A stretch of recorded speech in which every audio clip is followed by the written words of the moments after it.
Bonjour à tous. Pourquoi parler d'honneur? Qu'est-ce que ça dit? On va d'abord essayer de comprendre ce qu'est l'honneur, puisqu'aujourd'hui, on peut considérer, selon toute vraisemblance, qu'on est entré dans une phase post-mortem de ce principe, qui autrefois signifiait beaucoup, voire tout, dans le cœur de certains hommes. On vivait alors, en ces temps, par et pour l'honneur. Qu'est-ce qu'avoir de l'honneur? Avoir de l'honneur, c'est avoir une identité forte, à laquelle on contribue par le haut. Avoir de l'honneur, c'est donc mélioratif, c'est-à-dire que nous avons notre rôle à jouer dans le processus. Avoir de l'honneur, c'est tout sauf être passif, c'est être éminemment actif. Un rôle qui ira dans la volonté de gagner plus d'honneur, s'il en est possible, à tout le moins de ne surtout pas en perdre.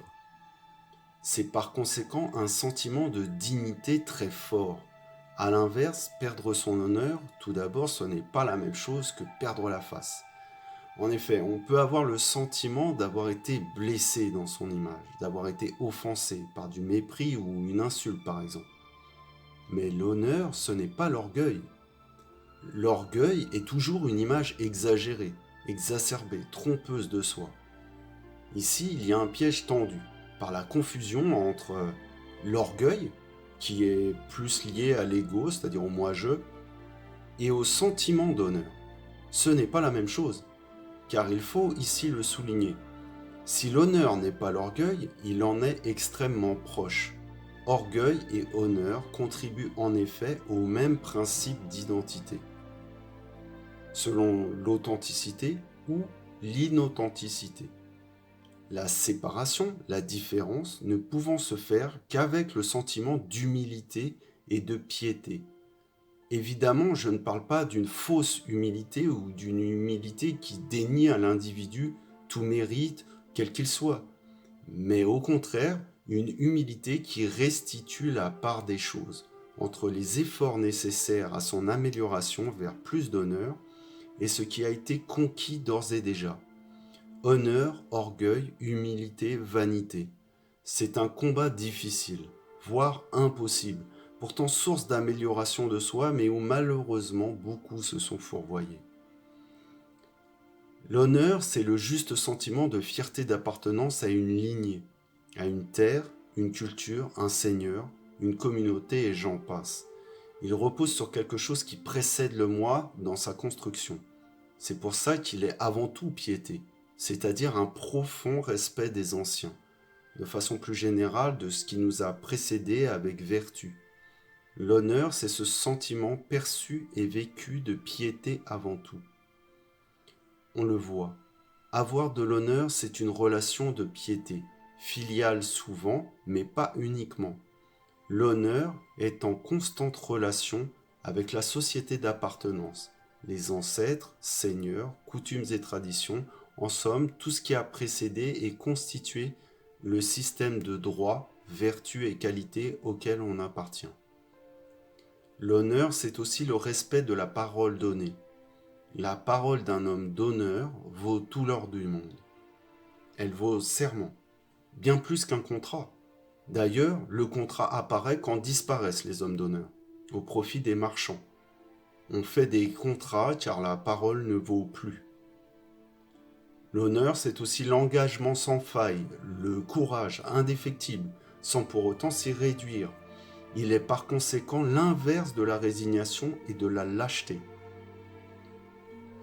Son contraire véritable est la honte. La honte, c'est ce sentiment d'humiliation de l'ego et de la perte de son honneur. Les fameux samouraïs, par exemple, vivaient littéralement dans la hantise d'être atteints par la honte, comme on est atteint par une maladie mortelle, en quelque sorte. Perdre son honneur et c'en est fini de soi, car c'est un sentiment de perte immense qui nous touche alors au plus profond de notre être, de notre identité. On ira donc jusqu'au bout pour défendre son honneur, jusqu'à la mort. La dignité est à ce prix. C'est dire que la dignité n'a pas de prix. Elle est hors de tout commerce possible. Je vais faire ici 2 citations du Hagakure. Le Hagakure est un livre écrit au tout début du XVIIIe siècle au Japon par un moine zen retranscrivant ses conversations avec un samouraï du nom de Josho Yamamoto. Premier extrait. J'ai découvert que la voie du samouraï réside dans la mort. Lors d'une crise, quand il existe autant de chances de vie que de mort, il faut choisir immédiatement la mort. Il n'y a là rien de difficile, il faut simplement s'armer de courage et agir. Certains disent que mourir sans avoir achevé sa mission, c'est mourir en vain. Ce raisonnement que tiennent les marchands gonflés d'orgueil qui sévissent à Osaka n'est qu'un calcul fallacieux, qu'une imitation caricaturale de l'éthique des samouraïs. Faire un choix judicieux dans une situation où les chances de vivre ou de mourir s'équilibrent est quasiment impossible. Nous préférons tous vivre, et il est tout à fait naturel que l'être humain se trouve toujours de bonnes raisons pour continuer à vivre. Celui qui choisit de vivre tout en ayant failli à sa mission encourra le mépris et sera à la fois un lâche et un raté. Celui qui meurt après avoir échoué meurt d'une mort fanatique qui peut sembler inutile, mais il ne sera par contre pas déshonoré.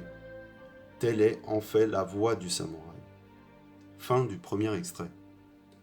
Dans ce premier extrait, on peut voir notamment la différence que fait Josho Yamamoto entre la voie du samouraï, où il met son honneur de guerrier, qui est pour lui le tout de la vie, et le raisonnement orgueilleux des marchands d'Osaka, pour qui la vie est tout.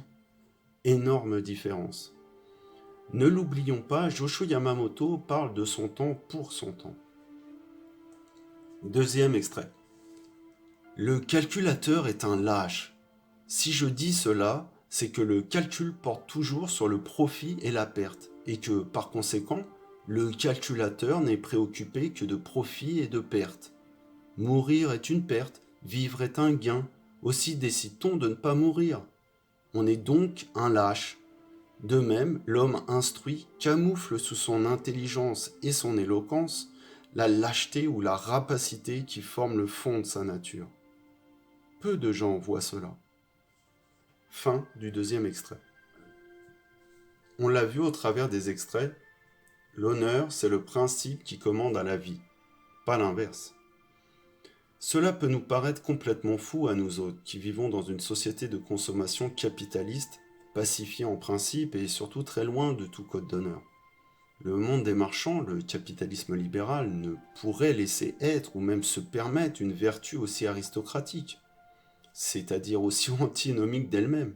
C'est pourquoi, à l'heure de l'uniformisation de ce monde par la marchandise, il y a peu de chances de voir dans l'immédiat réapparaître l'honneur. Tout au plus, on assistera à des reçus et des ersatz, des facsimilés d'honneur dans la société. Aujourd'hui, on trouve parfaitement l'illustration de cela au travers des mafias notamment. Les yakuza, par exemple, disent agir avec honneur dans la droite ligne des samouraïs. Les mafias russes et italiennes se réclament d'un code d'honneur en tant qu'elles respectent un code qui engage l'individu qui les suit à s'y soumettre. Mais là, on peut le voir, on ne parle plus de la même chose, car l'honneur des hommes dans une société traditionnelle donnée ne peut se réduire à un code de règles à suivre comme dans les mafias qui se cherchent par ailleurs une légitimité. C'est tout un terreau culturel qui a fait naître l'honneur dans les sociétés. Il faut par conséquent tout un monde. Alors, et alors seulement, c'est l'honneur qui s'invitera dans le monde pour s'y incarner dans les hommes. Certaines sociétés encore traditionnelles, pour une part, ont des résurgences de codes d'honneur, au travers de droits coutumiers, hérités du féodal, comme le Qanun en Albanie. Mais voyons les choses en face. Ces traditions disparaissent inexorablement. Ces traditions ancestrales sont chassées par les nouvelles pensées et les modes d'être du monde moderne. Nous vivons une ère radicalement nouvelle. La technique contemporaine est d'une toute autre essence que les techniques traditionnelles. Elle est anticulture par vocation. Ce nouveau phénomène de la technique institue en nous des nouveaux rapports d'être aux choses et aux hommes. Nos relations changent à mesure de l'emprise du nouveau phénomène technique sur le monde. Assurément, nos comportements ne sont pas les mêmes qu'à une époque où la guerre était omniprésente, où les traditions étaient vivantes et foisonnaient dans la culture ambiante. Nous sommes très loin de cela et la nostalgie n'y fera rien. Qu'on se le dise, nous ne vivons plus dans un monde de type traditionnel. Qu'on le veuille ou pas, c'est ainsi. Bien sûr qu'en tant qu'individu ou même de collectif, on peut faire revivre ce mode de vécu. Pour un temps, en effet, on peut observer du courage dans certains comportements. Et je l'ai dit, on peut même voir de l'honneur dans certains rares individus, comme une forme de résistance. Cependant, il nous faut élargir la vue au niveau d'une société. Et malheureusement, c'est là que le bas blesse. Alors, et ça sera ma conclusion, faut-il jeter l'honneur aux orties ou dans les poubelles de l'histoire comme une valeur désuète et vaincue? Assurément non. L'honneur exprime ce que nous avons de plus haut, un sommet pour les hommes. On peut dévaler la montagne, c'est sûr, mais on peut, si on tend l'oreille, la gravir à nouveau. Encore nous faut-il la montagne. Je ne pense pas qu'on puisse, à force de volonté, faire revivre un principe comme l'honneur. Je l'ai dit, l'honneur vient de la pleine conscience de ce qui a précédé. C'est un respect, une piété avant tout. C'est donc au sein d'un tissu culturel plein de sens et qui reste pour le moment à définir qu'il peut pleinement s'épanouir. À l'heure de la démocratie, du capitalisme, en somme des jeux vidéo, des coachs, des centres commerciaux, des trottinettes électriques et des réseaux sociaux, je doute d'une résurgence immédiate du principe de l'honneur dans la société. Ce n'est pas l'homme qui fait l'honneur, c'est leur honneur qui a fait des hommes d'exception.